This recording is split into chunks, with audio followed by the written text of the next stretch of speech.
गुरुस्तोत्रम् देवानांच ऋषीणांच गुरुं काञ्चनसन्निभं बुद्धिमन्तं त्रिलोकेशं तं नमामि बृहस्पतिम्। देवानांच ऋषीणांच गुरुं काञ्चनसन्निभं बुद्धिमन्तं त्रिलोकेशं तं नमामि बृहस्पतिम्। देवानांच ऋषीणांच गुरुं काञ्चनसन्निभं बुद्धिमन्तं त्रिलोकेशं तं नमामि बृहस्पतिम्। देवानांच ऋषीणांच गुरुं काञ्चनसन्निभं बुद्धिमन्तं त्रिलोकेशं तं नमामि बृहस्पतिम्। देवानांच ऋषीणांच गुरुं काञ्चनसन्निभं बुद्धिमन्तं त्रिलोकेशं तं नमामि बृहस्पतिम्। देवानांच ऋषीणांच गुरुं काञ्चनसन्निभं बुद्धिमन्तं त्रिलोकेशं तं नमामि बृहस्पतिम्। देवानांच ऋषीणांच गुरुं काञ्चनसन्निभं बुद्धिमन्तं त्रिलोकेशं तं नमामि बृहस्पतिम्। देवानांच ऋषीणांच गुरुं काञ्चनसन्निभं बुद्धिमन्तं त्रिलोकेशं तं नमामि बृहस्पतिम्। देवानांच ऋषीणांच गुरुं काञ्चनसन्निभं बुद्धिमन्तं त्रिलोकेशं तं नमामि बृहस्पतिम्। देवानांच ऋषीणांच गुरुं काञ्चनसन्निभं बुद्धिमन्तं त्रिलोकेशं तं नमामि बृहस्पतिम्। देवानांच ऋषीणांच गुरुं काञ्चनसन्निभं बुद्धिमन्तं त्रिलोकेशं तं नमामि बृहस्पतिम्। देवानांच ऋषीणांच गुरुं काञ्चनसन्निभं बुद्धिमन्तं त्रिलोकेशं तं नमामि बृहस्पतिम्।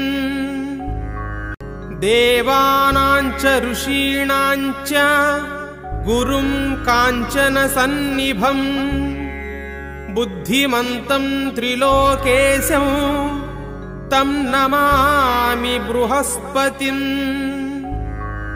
देवानांच ऋषीणांच गुरुं काञ्चनसन्निभं बुद्धिमन्तं त्रिलोकेशं तं नमामि बृहस्पतिम्। देवानांच ऋषीणांच गुरुं काञ्चनसन्निभं बुद्धिमन्तं त्रिलोकेशं तं नमामि बृहस्पतिम्। देवानांच ऋषीणांच गुरुं काञ्चनसन्निभं बुद्धिमन्तं त्रिलोकेशं तं नमामि बृहस्पतिम्। देवानांच ऋषीणांच गुरुं काञ्चनसन्निभं बुद्धिमन्तं त्रिलोकेशं तं नमामि बृहस्पतिम्। देवानांच ऋषीणांच गुरुं काञ्चनसन्निभं बुद्धिमन्तं त्रिलोकेशं तं नमामि बृहस्पतिम् देवानां च ऋषीणां च गुरुं काञ्चनसन्निभम् बुद्धिमन्तं त्रिलोकेशं तं नमामि बृहस्पतिम् देवानां च ऋषीणां च गुरुं काञ्चनसन्निभम् बुद्धिमन्तं त्रिलोकेशं तं नमामि बृहस्पतिम् देवानां च ऋषीणां च गुरुं काञ्चनसन्निभम् बुद्धिमन्तं त्रिलोकेशं तं नमामि बृहस्पतिम् देवानां च ऋषीणां च गुरुं काञ्चनसन्निभम् बुद्धिमन्तं त्रिलोकेशं तं नमामि बृहस्पतिम् देवानां च ऋषीणां च गुरुं काञ्चनसन्निभम् बुद्धिमन्तं त्रिलोकेशं तं नमामि बृहस्पतिम् देवानां च ऋषीणां च गुरुं काञ्चनसन्निभम् बुद्धिमन्तं त्रिलोकेशं तं नमामि बृहस्पतिम् देवानां च ऋषीणां च गुरुं काञ्चनसन्निभम् बुद्धिमन्तं त्रिलोकेशं तं नमामि बृहस्पतिम्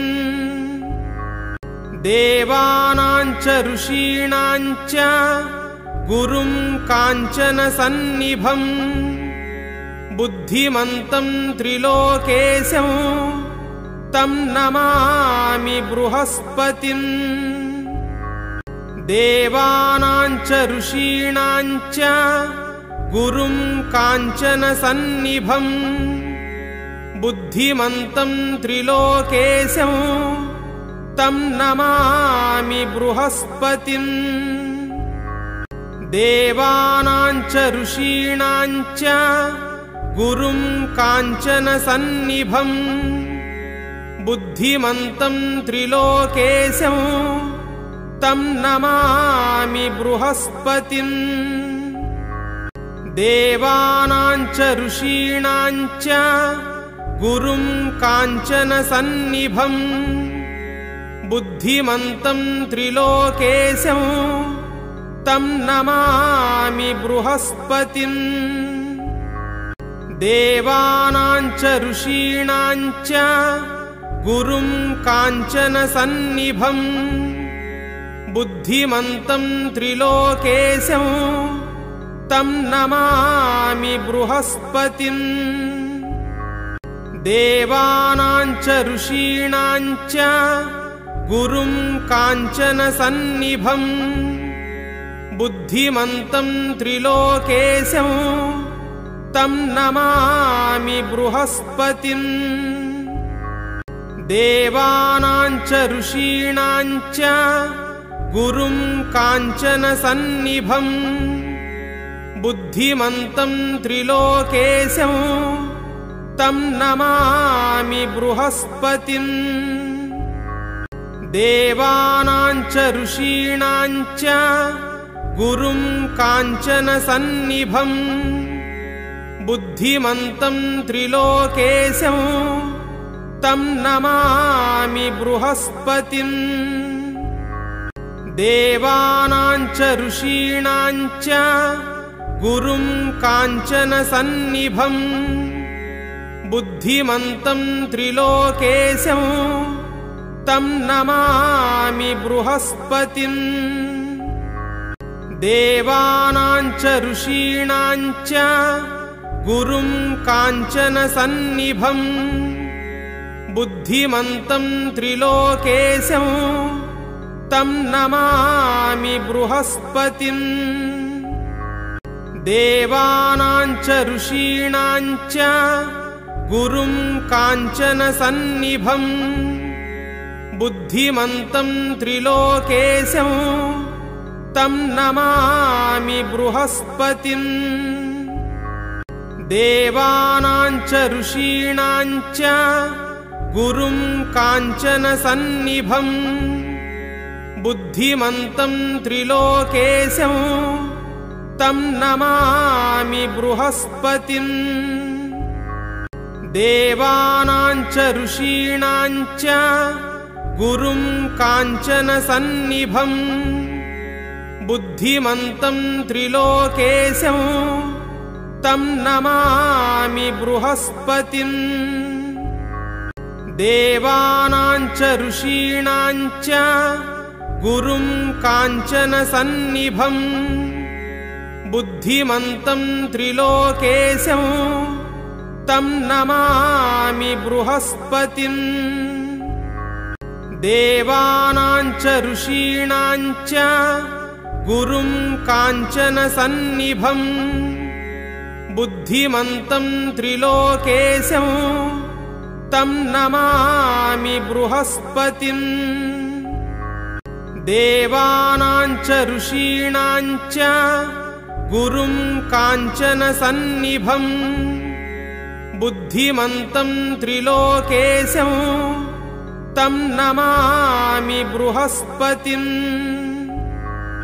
देवानां च ऋषीणां च गुरुं काञ्चनसन्निभं बुद्धिमन्तं त्रिलोकेशं तं नमामि बृहस्पतिम्।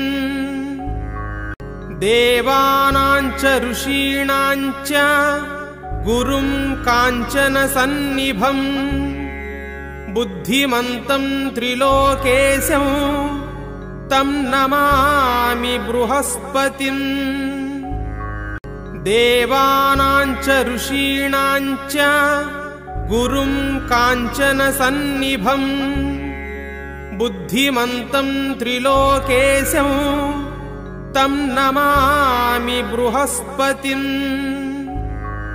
देवानां च ऋषीणां च गुरुं काञ्चनसन्निभं बुद्धिमन्तं त्रिलोकेशं तं नमामि बृहस्पतिम्। देवानां च ऋषीणां च गुरुं काञ्चनसन्निभं बुद्धिमन्तं त्रिलोकेशं तं नमामि बृहस्पतिम्। देवानां च ऋषीणां च गुरुं काञ्चनसन्निभं बुद्धिमन्तं त्रिलोकेशं तं नमामि बृहस्पतिम्। देवानां च ऋषीणां च गुरुं काञ्चनसन्निभं बुद्धिमन्तं त्रिलोकेशं तं नमामि बृहस्पतिम्। देवानां च ऋषीणां च गुरुं काञ्चनसन्निभं बुद्धिमन्तं त्रिलोकेशं तं नमामि बृहस्पतिम्। देवानां च ऋषीणां च गुरुं काञ्चनसन्निभं बुद्धिमन्तं त्रिलोकेशं तं नमामि बृहस्पतिम्। देवानां च ऋषीणां च गुरुं काञ्चनसन्निभं बुद्धिमन्तं त्रिलोकेशं तं नमामि बृहस्पतिम्। देवानां च ऋषीणां च गुरुं काञ्चनसन्निभं बुद्धिमन्तं त्रिलोकेशं तं नमामि बृहस्पतिम्। देवानां च ऋषीणां च गुरुं काञ्चनसन्निभं बुद्धिमन्तं त्रिलोकेशं तं नमामि बृहस्पतिम् देवानां च ऋषीणां च गुरुं काञ्चनसन्निभं बुद्धिमन्तं त्रिलोकेशं तं नमामि बृहस्पतिम् देवानां च ऋषीणां च गुरुं काञ्चनसन्निभं बुद्धिमन्तं त्रिलोकेशं तं नमामि बृहस्पतिम्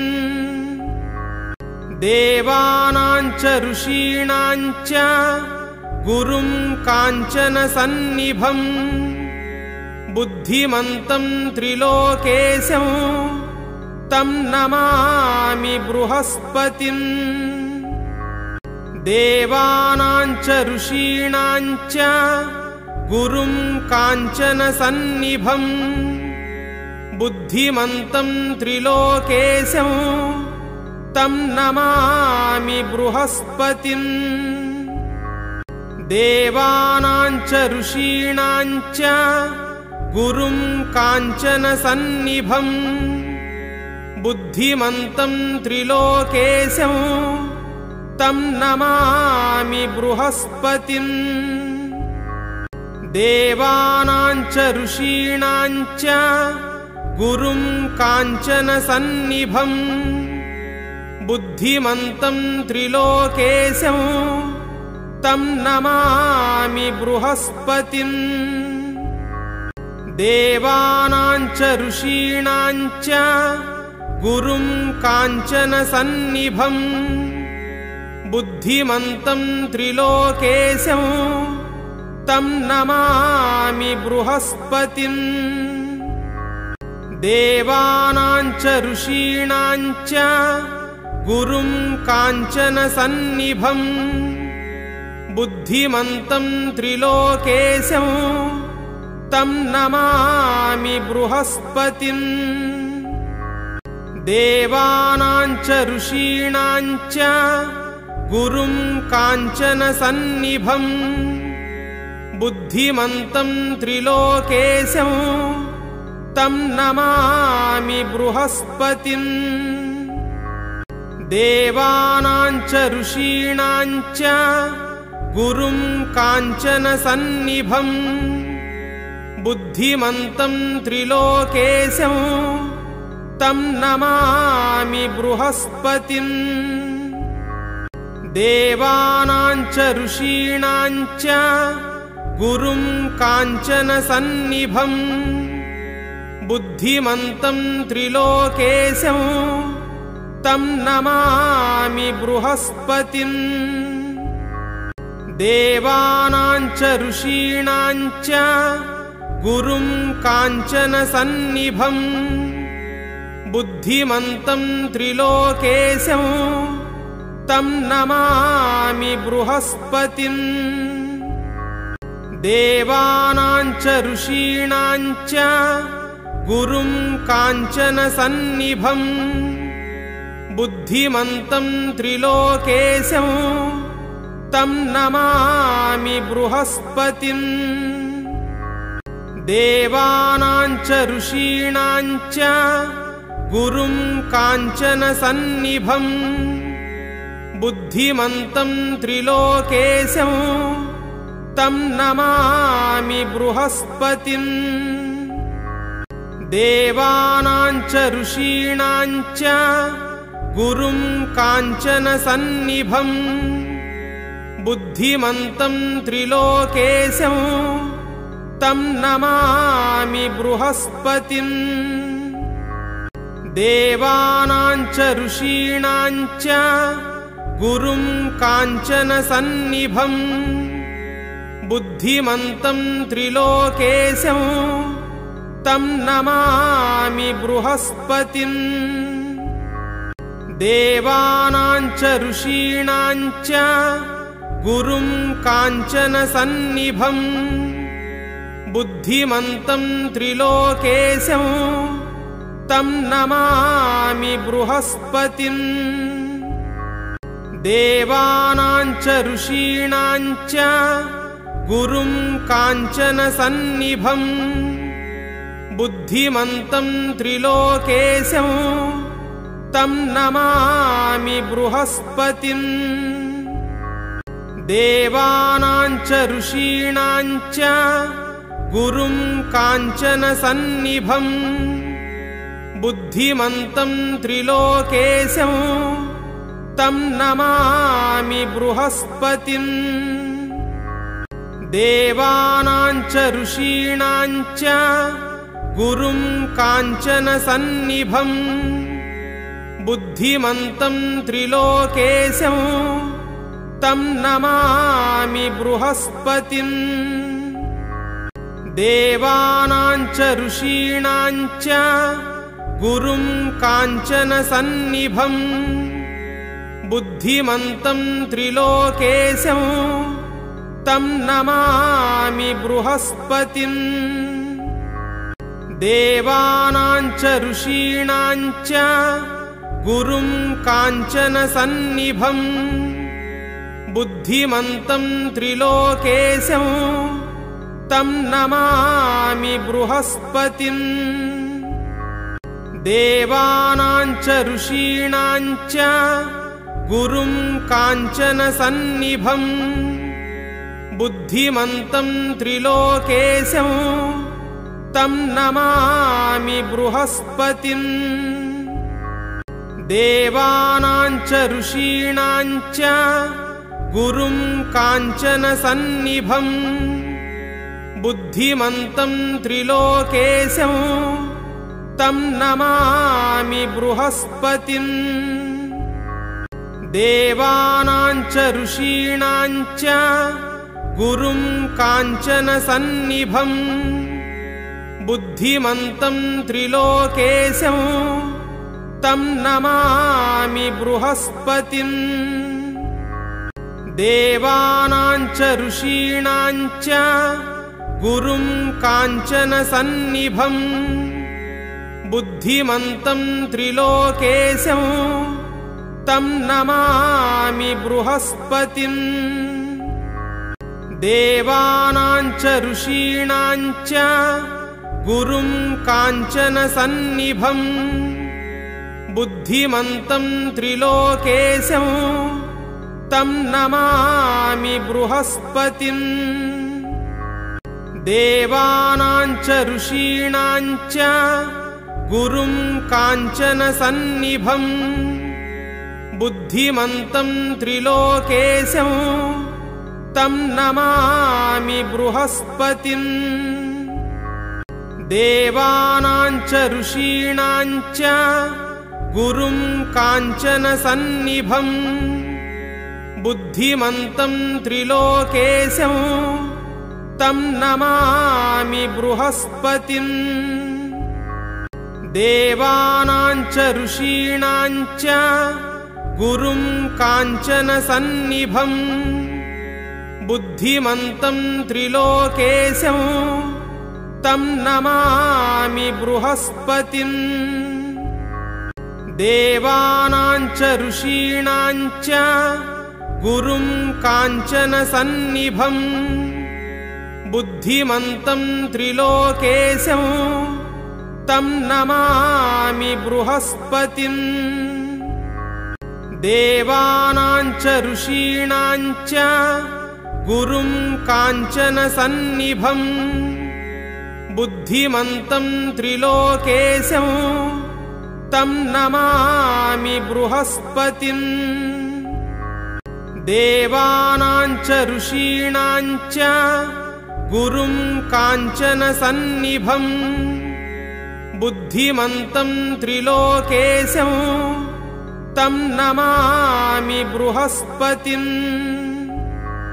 देवानां च ऋषीणां च गुरुं काञ्चनसन्निभं बुद्धिमन्तं त्रिलोकेशं तं नमामि बृहस्पतिम्। देवानां च ऋषीणां च गुरुं काञ्चनसन्निभं बुद्धिमन्तं त्रिलोकेशं तं नमामि बृहस्पतिम् देवानां च ऋषीणां च गुरुं काञ्चनसन्निभं बुद्धिमन्तं त्रिलोकेशं तं नमामि बृहस्पतिम् देवानां च ऋषीणां च गुरुं काञ्चनसन्निभं बुद्धिमन्तं त्रिलोकेशं तं नमामि बृहस्पतिम्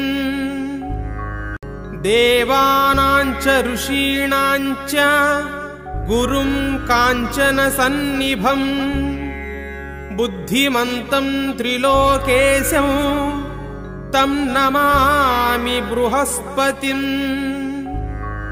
देवानां च ऋषीणां च गुरुं काञ्चनसन्निभं बुद्धिमन्तं त्रिलोकेशं तं नमामि बृहस्पतिम् देवानां च ऋषीणां च गुरुं काञ्चनसन्निभं बुद्धिमन्तं त्रिलोकेशं तं नमामि बृहस्पतिम् देवानां च ऋषीणां च गुरुं काञ्चनसन्निभं बुद्धिमन्तं त्रिलोकेशं तं नमामि बृहस्पतिम् देवानां च ऋषीणां च गुरुं काञ्चनसन्निभं बुद्धिमन्तं त्रिलोकेशं तं नमामि बृहस्पतिम् देवानां च ऋषीणां च गुरुं काञ्चनसन्निभं बुद्धिमन्तं त्रिलोकेशं तं नमामि बृहस्पतिम् देवानां च ऋषीणां च गुरुं काञ्चनसन्निभं बुद्धिमन्तं त्रिलोकेशं तं नमामि बृहस्पतिम् देवानां च ऋषीणां च गुरुं काञ्चनसन्निभं बुद्धिमन्तं त्रिलोकेशं तं नमामि बृहस्पतिम् देवानां च ऋषीणां च गुरुं काञ्चनसन्निभं बुद्धिमन्तं त्रिलोकेशं तं नमामि बृहस्पतिम्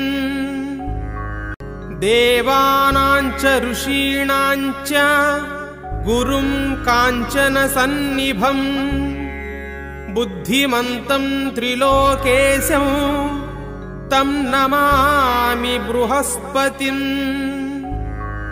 देवानां च ऋषीणां च गुरुं काञ्चनसन्निभं बुद्धिमन्तं त्रिलोकेशं तं नमामि बृहस्पतिम् देवानां च ऋषीणां च गुरुं काञ्चनसन्निभं बुद्धिमन्तं त्रिलोकेशं तं नमामि बृहस्पतिम् देवानां च ऋषीणां च गुरुं काञ्चनसन्निभं बुद्धिमन्तं त्रिलोकेशं तं नमामि बृहस्पतिम्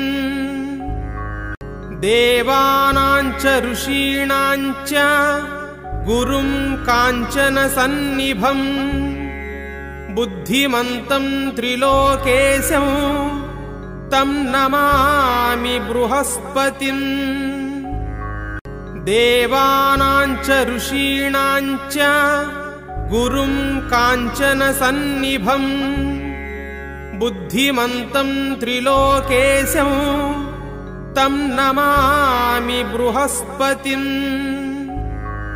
देवानां च ऋषीणां च गुरुं काञ्चनसन्निभं बुद्धिमन्तं त्रिलोकेशं तं नमामि बृहस्पतिम्